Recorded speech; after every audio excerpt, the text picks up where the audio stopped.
2024 లేదా 25లో డిగ్రీ లేదా బీటెక్ చదివారా? సాఫ్ట్‌వేర్ జాబ్ కోసం ఎదురు చూస్తున్నారా? అయితే కోడ్ జ్ఞాన్ 100 డేస్ కోర్సులో చేరండి, జాబ్ సాధించండి. హలో నాగార్జున రెడ్డి గారు.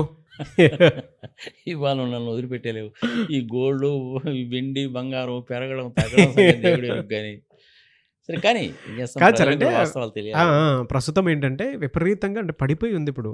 ఉమ్. అంటే కొన్నటువంటి వాళ్ళు కూడా అంటే ఇన్ని ట్రిలియన్ డాలర్స్కి నష్టం జరిగిందని చెప్పేసి కొంతమంది ఏమో లాభాలు కొంతమందికి వచ్చాయని చెప్పేసి మాట్లాడుకుంటూ ఉన్నారు. ఎందుకు ఇన్ని ట్రిల్లు మళ్ళీ నువ్వు మొహాట పడతావు ఎందుకు చెప్పడానికి?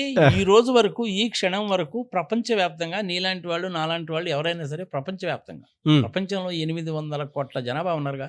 ఉమ్, అందులో కనీసం 400 కోట్లు అయినా సరే ఇందులో ఇన్వాల్వ్ అయి ఉంటారు. ఉమ్, 400 కోట్ల మంది ప్రపంచవ్యాప్తంగా ఉమ్, ఎంత నష్టపోయారో తెలిసిన? $10 trillion. 10 ట్రిలియన్ డాలర్స్, రూపాయలు కాదు, మళ్ళీ గుర్తుపెట్టుకో. ఉమ్, ఈ ప్రజలకు కూడా తెలియాలి. మిలియన్ అంటే ఒకటి పక్కన 6 సున్నాలు పెట్టు, మిలియన్. ఉమ్, బిలియన్ అంటే ఒకటి పక్కన 9 సున్నాలు పెట్టు. ట్రిలియన్ అంటే ఒకటి పక్కన 12 సున్నాలు పెట్టు బా, రూపాయల్లో. ఉమ్, ఒకటి పక్కన 12 సున్నాలు కనుక పెడితే ట్రిలియన్.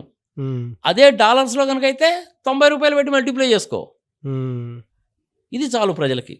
ఉమ్, అంత నష్టపోయారట ఈ 3 రోజుల్లోనే, బా, 3 డేస్లోనే. మరి ఇండియాలో ఎంత నష్టపోయి ఉంటారు అంటే ఎవడు కూడా చెప్పడు. ప్రధానమంత్రి గారు చెప్పడు, జగన్మోహన్ రెడ్డి చెప్పడు, మోడీ గారు చెప్పడు. సరిగ్గా పవన్ కళ్యాణ్ 2 లక్షల పుస్తకాలు చదివినా కానీ సరే తీసే ఆయన ఏదో అంటూ ఉంటాడు. ఉమ్, నిర్మలా సీతారామన్ గారు అసలు దాని గురించి ఏమి మాట్లాడు. ఆ. ఎవడికి తెలియదబ్బా, ఉమ్, ఎట్ట తెలుస్తుంది? మరి $10 trillion నష్టపోయారని ఎట్ట తెలుసుంటే, ఈ మోర్గన్ స్టాన్లీ వాళ్ళు కానీ, ఇంకొంతమంది కానీ, వరల్డ్ బ్యాంక్ వాళ్ళు కానీ, IMF వాళ్ళు కానీ, వేరే వాళ్ళు కొంతమంది ఉంటారు, ఏషియన్ డెవలప్మెంట్ బ్యాంక్ వాళ్ళు క్యాలిక్యులేషన్ చేస్తారు. ఉమ్, ఉమ్, ఆ క్యాలిక్యులేషన్ బట్టి ఆ ఫిగర్ వచ్చింది. చాలా వరకు కరెక్టే అయి ఉంటుంది. $10 trillion నీలాంటి వాడు, నాలాంటి వాడు నష్టపోయాడు. మరి డబ్బులన్నీ ఎక్కడ పోయినాయి? అదే 5-6 దగ్గరికి వెళ్ళినాయి. ఉమ్, ఎవరు వాళ్ళు? ఓపెన్ సొసైటీకి సంబంధించిన జార్జ్ సోరోస్ కావచ్చు, ఉమ్, HSBC బ్యాంక్ కావచ్చు, ఉమ్, మోర్గన్ స్టాన్లీ వాళ్ళు కావచ్చు. ఉమ్, అట్లాంటి వాళ్ళు ఇంకో 3 మొట్టమొదటి వీడియోలోనే చెప్పుకున్నాం మనం, 100 మంది కంటే ఎక్కువ ఉండరా వీళ్ళు అని. ఇప్పుడు 5 మంది పేర్లు బయటకు వచ్చినాయి. మరి ఎలా సార్, అంటే ఈ టైంలో అసలు ఫిజికల్గా గోల్డ్ కొనడం మంచిదా లేదా షేర్ మార్కెట్లో పెట్టుకోవడం మంచిది అంటారా? అది ఇది ఇంపార్టెంట్ థింగ్. నార్మల్గా ఏం జరుగుతుందంటే, గోల్డ్ పెరుగుతూ ఉన్నప్పుడు షేర్ మార్కెట్లో ఇన్వెస్ట్మెంట్ అనేది తగ్గుతుంది. షేర్ మార్కెట్లో ఇన్వెస్ట్మెంట్ పెరుగుతూ ఉన్నప్పుడు ఉమ్, గోల్డ్ రేట్ అనేటువంటిది తగ్గదు, కానీ అలాగే ఉంటుంది, తగ్గదు, స్టాటిక్గా అలాగే ఉండిపోద్ది. కానీ ఇప్పుడు ఈ ఈ పరిస్థితిలో ఈ మధ్యకాలంలో ఏం జరిగిందంటే, గోల్డ్ రేటు తగ్గింది, షేర్ మార్కెట్ కూడా తగ్గింది. ఉమ్, ఇది చాలా విచిత్రమైన విషయం అనమాట. ప్రపంచంలో దీని మీద ఏ ఎకనామిక్ ప్రిన్సిపల్ సూటు కాదు దీనికి. బా, ప్రపంచంలో ఎకనామిక్ ప్రిన్సిపల్స్ ఉంటాయి కదా, ఫండమెంటల్ ఎకనామిక్ ప్రిన్సిపల్స్ ఉంటాయి కదా మనకి. ఉమ్, ధరలు పెరుగుతున్నాయి, ధరలు పెరిగినట్టయితే కొనుగోలు శక్తి తగ్గుతుంది, కొనడం తగ్గుతుంది అని అనుకుంటామా? కానీ బంగారం విషయంలో ధరలు పెరిగినా కానీ కొన్నారు. ఉమ్, షేర్స్ విషయంలో కూడా అంతే.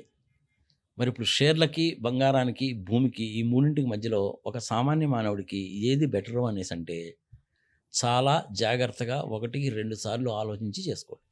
ఎలా ఎలా చే- ఎలా ఈ పెట్టుకుంటారు? టైంలో బంగారం కొనాల్సినటువంటి పనే లేదు. బంగారము, వెండి కొనడం అనేటువంటిది మర్చిపోండి. మీకు అవసరం ఉండి, ఉమ్, ఇప్పుడు పెళ్ళిళ్ళ సీజన్ కూడా కాదుగా, మళ్ళీ అవును. ఏప్రిల్లో, మేలో పెళ్ళిళ్ళ సీజన్ వస్తుంది. ఉమ్, ఇంకా 3 నెలలు టైం ఉంది.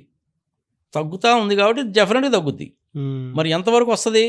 60,000 దగ్గర, 70,000 దగ్గర, 70,000 దగ్గర 10 గ్రాములు ఉమ్, అప్పుడు కొనుక్కోండి. ఇప్పుడు మటుకు బంగారాన్ని కొనాలి, వెండిని కొనాలనేటువంటి తాపత్రయం పడి, కక్కుర్తి పడి, అప్పులు చేసి 3 రూపాయల వడ్డీలకి తీసుకొని కొనబాకండి. Point number 1. మరి డబ్బులు ఏం చేసుకోవాలి? ఫిక్స్డ్ డిపాజిట్లోనే పెట్టుకోండి, షేర్స్లోనే పెట్టుకోండి. షేర్స్ కూడా మన బడ్జెట్ మూలంగా 1000 పాయింట్స్ తగ్గింది, కానీ పెరుగుతుంది. ఉమ్, మంచి బ్లూ చిప్ కంపెనీ షేర్స్ ఉంటాయి. ఏది? TCS, Infosys, Cognizant technologies, steel Authority of India limited, BHEL, Hindustan liver, ఇట్లాంటి కంపెనీలు షేర్లు ఉంటాయి. ఉమ్, ఇన్ఫోసిస్ లాంటి షేర్లు 4,000-5,000 ఉంటాయి. Doctor Reddy's laboratories, Aurobindo pharma, ఇట్లాంటి. అది మీకున్న కెపాసిటీని బట్టి 1,00,000-2 లక్షలు షేర్లు కొనుక్కోండి, ఉంచుకోండి వాటిని మీరు. ఉమ్, ఈ టైంలో మీరు కనుక ఈ డాక్టర్ రెడ్డీస్ ల్యాబొరేటరీస్ ఇట్లాంటి వాళ్ళ షేర్లు కనుక కొనుక్కుంటే ఏమవుతుందంటే, రేపు మార్చిలో రిజల్ట్స్ వస్తాయి. ఉమ్, వచ్చిన ప్రాఫిట్స్ని బట్టి డివిడెంట్ ఇస్తారు. ఉమ్, మీరు డివిడెంట్ ఎంజాయ్ చేస్తారుగా. అవును. ఒక 3 సంవత్సరాల పాటు ఆ డివిడెంట్ ఎంజాయ్ చేసిన తర్వాత 4వ సంవత్సరంలో బోనస్ షేర్లు ఇస్తారు. ఉమ్, అప్పుడు మీరు ఏం చేస్తారంటే, ఆ బోనస్ షేర్స్ని ఉంచుకొని ఒరిజినల్ షేర్స్ అమ్మేయడం లాంటివి చేయండి. ఒక్కోసారి మధ్యలో రైట్ షేర్స్ కూడా ఇస్తారు. ఆ రైట్ షేర్స్ కొనుక్కోండి. మంచి బ్లూ చిప్ కంపెనీస్లో పెట్టుకోండి. బాగా పెరగడము తగ్గడము అలాంటి షేర్స్లో పెట్టబాకండి. బంగారం విషయానికి వచ్చిందా, ఏప్రిల్లోనో మేలోనో కొనుక్కోవడానికి ట్రై చేయండి. అప్పటికి మీకు స్టెబిలైజ్ అయిపోతుంది. ఓకే. లక్షల కోట్ల రూపాయలు ప్రాఫిట్ సంపాదించేశారు. $10 trillion. ఇంక వాళ్ళు దీని జోలు రారు. ఇంకొక 3-4 నెలల దాకా దీని జోలు రారు. ఐ థింక్ నాకు తెలిసినంత వరకు ఇంకొక సంవత్సరం 2 సంవత్సరాల దాకా దాని జోలు రారు. ఇక అప్పుడు షేర్ మార్కెట్ ఒకటేగా మిగిలింది. ఈ డబ్బులన్నీ అటు పోతాయి. Foreign direct investment, foreign institutional investors వాళ్ళే కోట్ల రూపాయలు లక్షల కోట్లలో షేర్లు కొంటారు.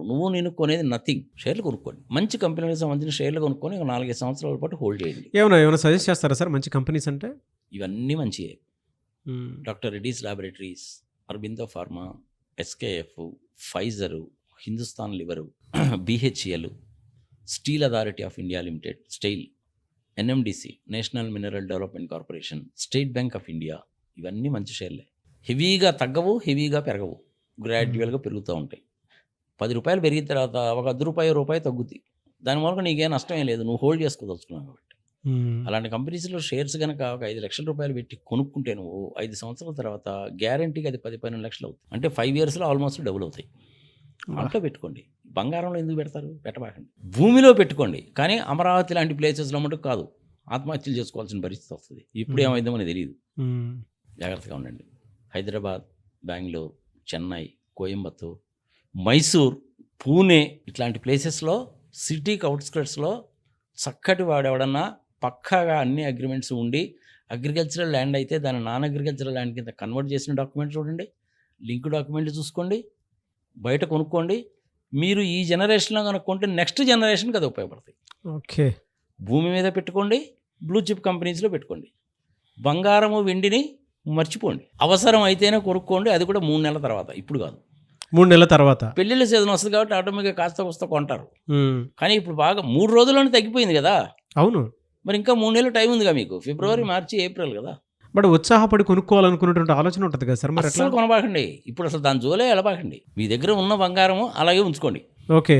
మీ దగ్గర ఉన్న బంగారము బ్యాంకులో తాకట్టు పెట్టి 7% వడ్డీకి కనుక మీకు కనుక వస్తే, మీకు హౌసింగ్ లోన్ కనుకుంటే హౌసింగ్ లోన్ 9% ఉంటుంది కాబట్టి ఇక్కడ డబ్బులు తీసుకొని హౌసింగ్ లోన్ తగ్గించుకోండి, ఇంట్రెస్ట్ మిగులుతుంది.